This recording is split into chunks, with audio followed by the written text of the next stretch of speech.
Reila felt her chest beginning to get tight. She couldn't even get enough air to speak. I... As if the one song sensed her discomfort and wanted to give her a way out, the chimes rang. Everybody, including Reila, grabbed their books and notes as they jumped up from their desks and headed for the door. "Vice Reila, can I see you for a moment?"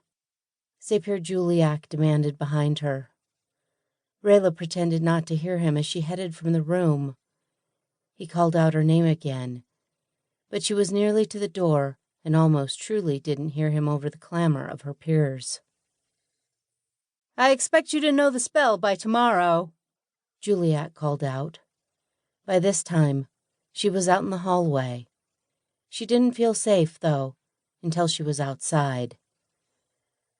Once the light breeze hit her face, she began to relax. She made her way across the courtyard, which joined the Sapir's temple to the school, hurried by the fountain, and stopped beside the tall stone pillars where the convergence of the wells met this planet. She thought of the convergence like a belly button before the umbilical cord was tied off. This was where the universe touched her planet. She might not be able to recite the spell that would open the wells, but she felt safe here. She had let her guard down too soon. Lon came up behind her and smacked her in the back of the head. Her loose brown hair fell into her face. She wiped a hand over her eyes, trying to remove the strands of hair out of her lashes. Lon knocked her books and notes from her other hand. "How do you even think you'll get to be a Sapir?" he asked. "You wouldn't even know a dragon if one came up and spit in your face." "Don't judge her living circumstances. Some people can't help being poor and stupid." This comment came from Vale as she walked past them. Vale, with her graceful stride and long curly blonde hair which hung in waves halfway down her back. Everything Vale was, Reila was not. Beautiful, rich, loving parents.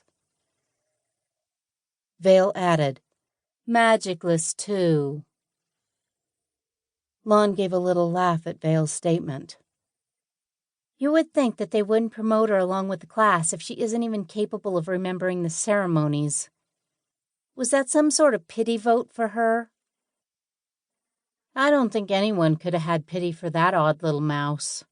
Maybe a dragon will eat her someday." Lon's friend Trace added. He knocked Lon's arm and continued walking along. "You think your mom's got snacks ready yet?"